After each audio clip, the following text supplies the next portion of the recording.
So yesterday, Ash and I officiated a wedding of one of our congregants here, Les and Chelsea. And one of the things that I do when I officiate a wedding is I ask the bride and groom to send me their love stories so that I can include it in my talk during their ceremony. And I've been doing weddings for a while, a number of years, over 10 at this point, and I've got to see lots of love stories, and I started to notice a pattern. And the pattern starts out with what I'm calling synchronicity, right? Something happens that's very synchronistic to bring those two people together. You hear a lot about in the beginning of a relationship about, something that sounds like I was going down this boulevard and I got all green lights, right? That kind of thing. You know what I'm talking about. And so you see that at the beginning of every relationship, this synchronicity that brought them together. And that got me thinking, how isn't that true for anything we have a dream about? Right? I just finished reading this week The Alchemist, and who's the author, Paulo Coelho. I'm not pronouncing that right. Thank you. And he talks a lot in there about at the beginning of a quest, the beginning of a journey, beginner's luck. Well, I think that's what happens in relationship. We have beginner's luck. And that's what happens when you're going after a dream. You get beginner's luck. It starts out and everything's hunky-dory and everything's rosy. And then you go along for a while, and just at the point at which you think, yeah, I'm really in this. This is going great. The work starts.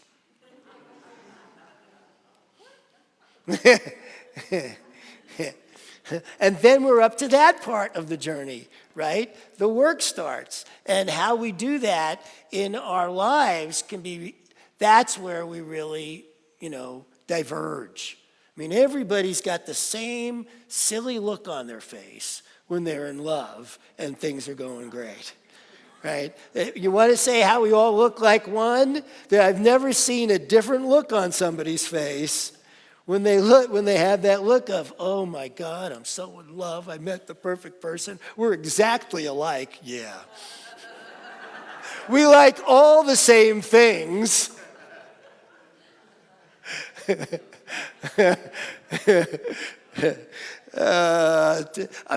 know I sound a little cynical, and maybe I am, okay. After 3 divorces, you get a little cynical. When you hear somebody say, oh, we're so perfect for each other, yeah, just wait.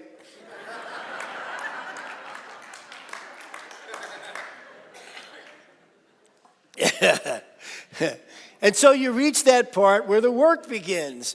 And then if you get through those couple of years of that work, you realize, oh, we have something special here, so let's get married. Let's up the game. Let's move. We've been together long enough, or let's move forward in relationship. And because you're back to that, aren't we great and in love, and isn't this perfect? And then you go into that next stage. And again, this doesn't even have to be about relationship. It could be about, me coming here and how we were all, one of the funniest things that happened when I first interviewed for it was Tammy, who was on the committee in terms of trying to find somebody to be your spiritual leader. We started joking around that the first interview was like a first date. Right? And so, except the difference is we got married. Usually people wait a lot longer before they get married, right? But when you go for a job, it's like that, right? You don't get the couple of years to work things out and then figure out, okay, I'll take the job. But then, right? You got to jump in quicker, but it's the same thing. You're building a relationship, and then you jump in, and then you find out a lot of times that a lot of the things that were said and you thought and this and that don't turn out to be that way, and so then the work begins.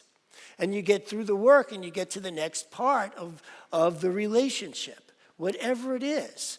And now you think, okay, this can move to the next level. Let's move this relationship to the next level.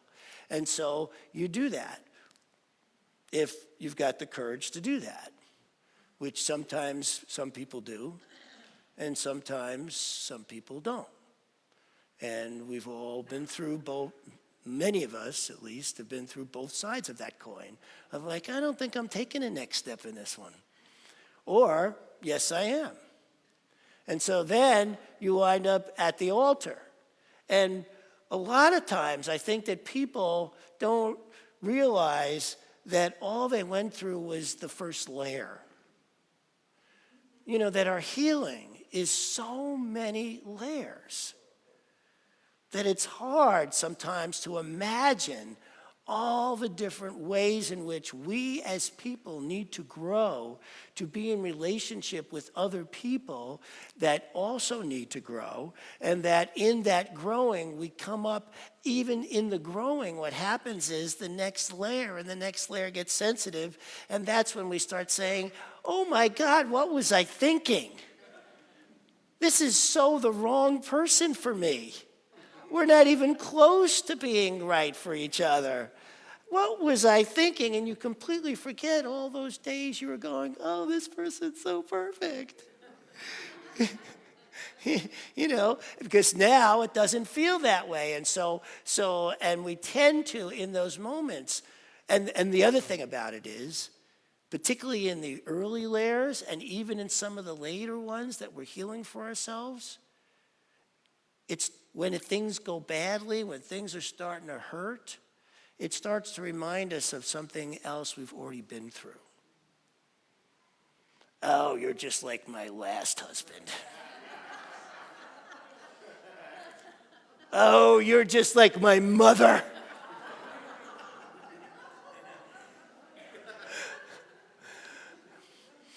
Oh, God, is every boss in the world so authoritarian?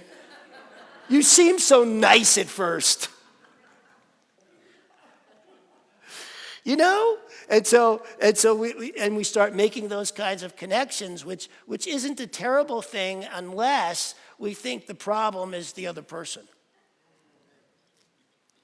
Because I promise you, and many of you already know this, that if you think it was the other person, like I did for 3 marriages, you wind up repeating it. You do it again, and again, and again. And so, and not just in your relationship, because I have come to believe that there is only one relationship going on. Our relationship to life itself, our relationship to ourselves.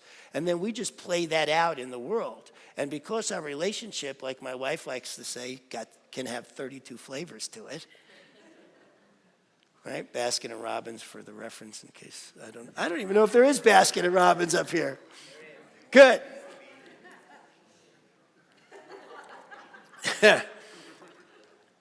You know, there are facets that looks like this old relationship, and then there's this other facet that looks like my mother, and then there's this other facet that looks like that boss I had, and you start seeing all these connections because it's all about how you're being in the world.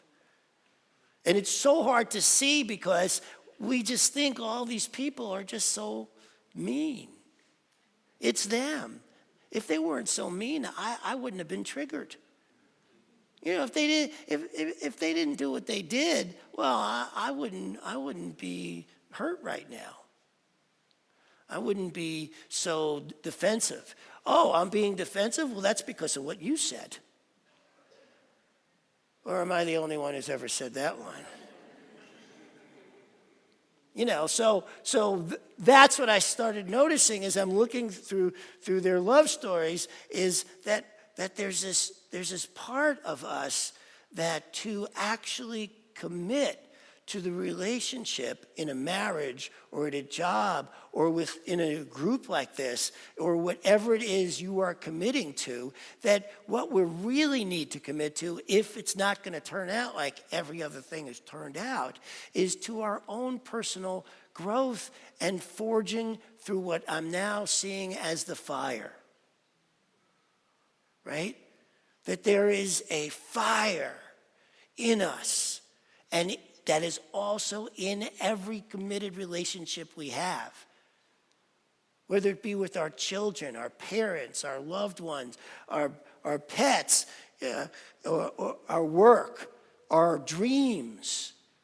There is a fire. And that fire is hot and it can burn. It is us willing to be forged in it that can make all the difference.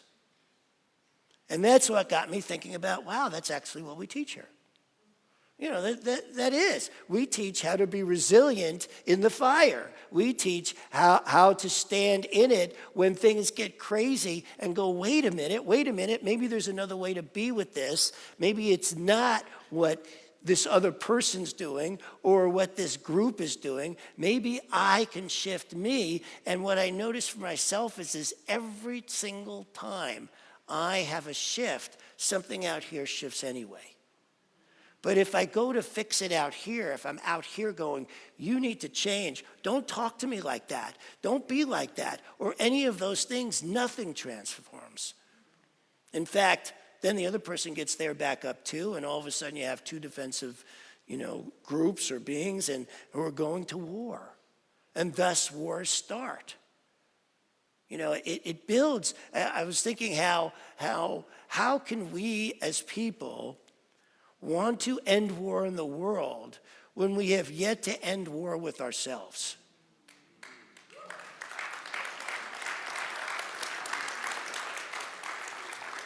That it has to start here if it's ever going to show itself up out here. Because every single time,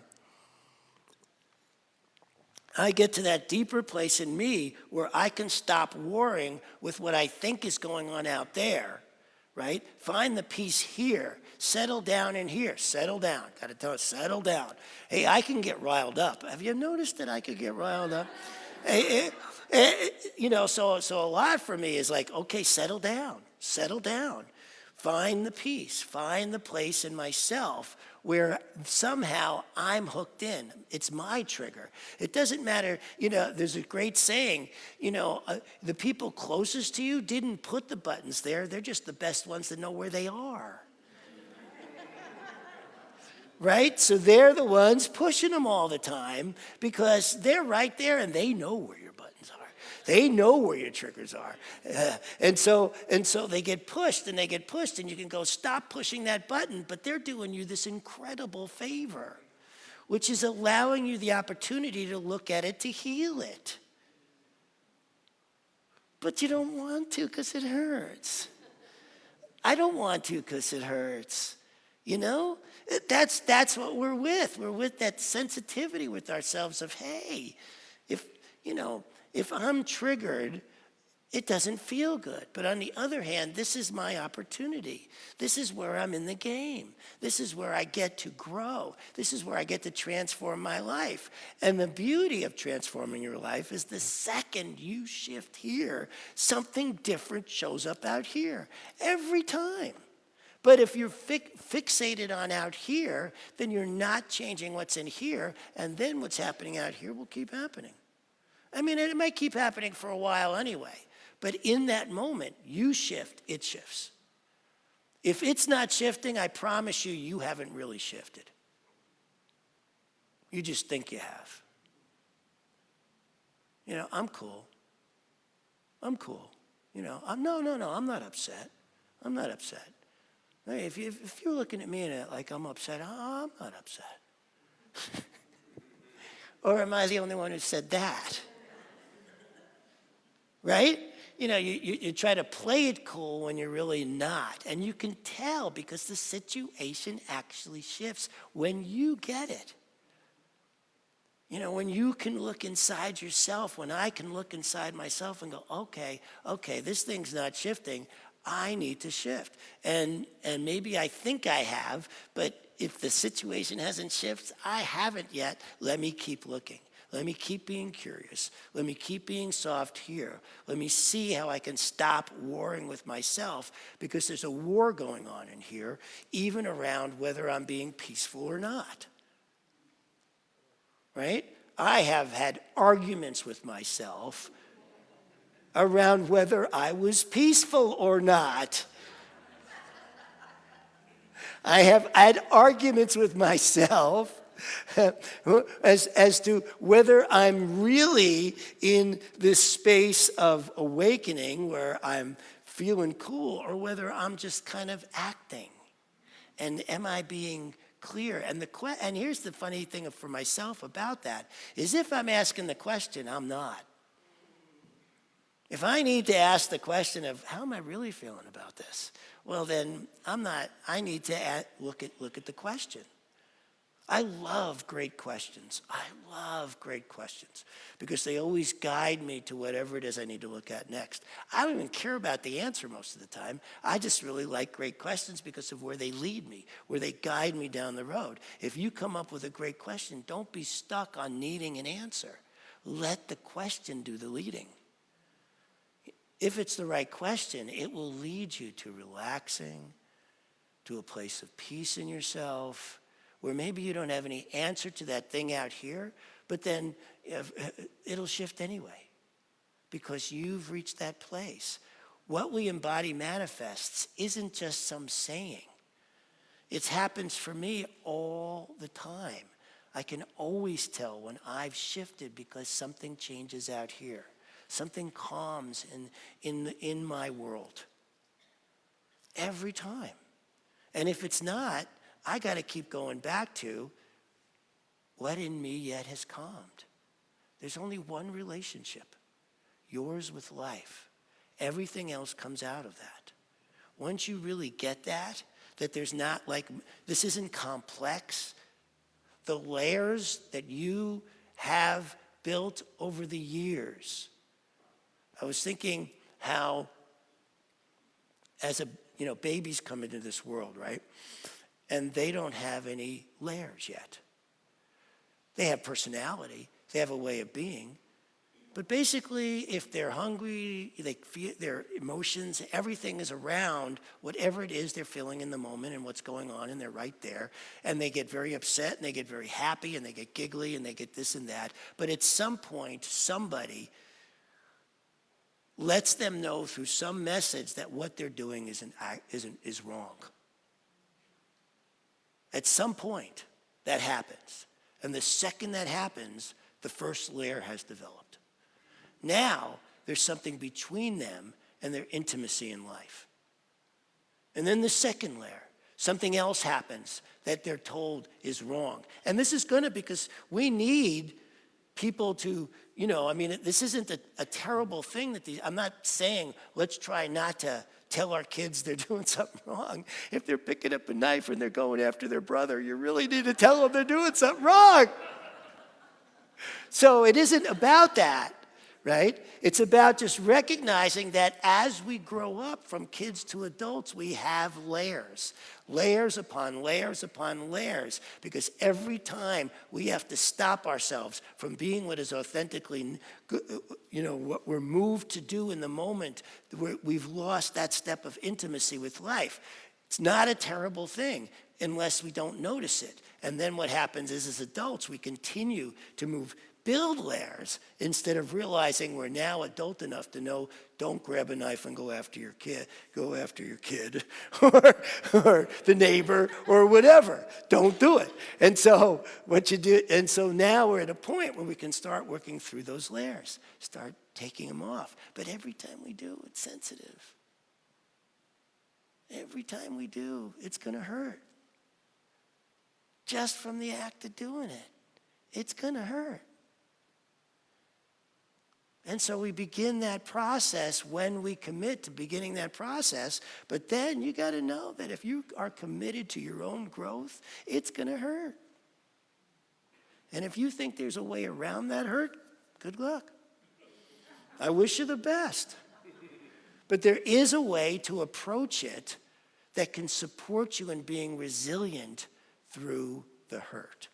right? Because that's the key to it, is how do we come out of that hurt? Do we come out stronger? That's what I was thinking about the fire and how it forges steel, right, into all these different shapes. But the problem that happens is we come out feeling forged and we lose the fact that maybe we got to go in and be reshaped again and again and again.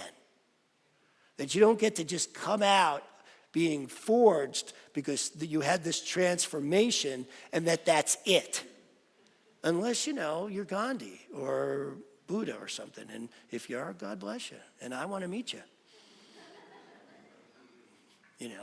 But for me, I just noticed that every single time I want to transform again, I got to go back into the fire. I got to be melted down. I got to be reshaped. I got to come out as something completely different, or I've come out the same, right? And I don't want to be the same. I want to keep growing. But in growing, I need to be reforged. And each time I come out, I'm stronger. So every time Ash goes away, and I think this is one of the reasons she goes away, is I clean. I spend a lot of time cleaning. So I'm pretty sure that's part of the reason she goes away. So this morning, right, after she left, I decided to take on the microwave. And so I opened the microwave, and I'm starting to clean it, and we've had this microwave 7 years, and for the first time ever, it occurred to me to look at the ceiling of it.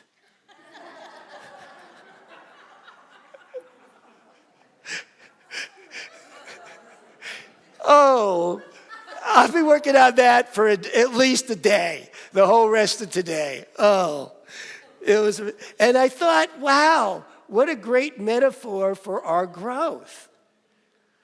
We go into and we grow, because I've been cleaning the rest of it, and I'm going, okay, I'm clean here, right? I've got this clean, because I clean the inside all the time, but it never dawned on me to look at the top of it. I think that's the way it is in our growth. I think sometimes we lose the fact that we're now looking at it from a standpoint we never thought of before. That hadn't occurred, hadn't come up. And it may, when I'm looking at what's up there, it's the same stuff that was down here, so it can look like the same, right? It's a lot of spaghetti sauce and all kinds of stuff. And I'm just saying that you, in your life, when it looks like you think you've healed something, but then all of a sudden you're dealing with it again, you're dealing with it at an angle you had not approached before. It is not that you haven't had healing there. It is not that I haven't cleaned the whole rest of this thing and thought it was clean. It's that there's parts we can't see until the moment we think to see it, so that it comes up in ways we didn't think of before. That's what's happening with us all the time, especially when we think, God, I thought I healed this one. You did. That part that you healed. Now it's a different layer. Now it's a different level. Now it's something new. And when we forge ourselves through that, when we're willing to go back into the fire, when we see there's something new, even if it hurts, we use the tools we have here to come out stronger people, more peaceful people, more confident people. That's what's possible, right? That's what I love about this teaching so much, is every time we need to be reforged, we have the tools to carry us through that, so that even if it hurts, even if it's not the way we'd love it to look, it will transform because we do. And so don't ever think that because you're looking at a pain that you've had in the past, or a hurt or a trigger that you thought you had healed, that means it wasn't. No, it means you healed it to that point. And now there's more. Because it seems like there always is. As we grow and become these greater beings, we keep adding peace to the world. The less we war with ourselves, the more we are adding to the peace in the world. And then we'll actually have a chance for world peace. But it starts here, with each and every one of us. And it starts today. Yay. Thank you. I love you.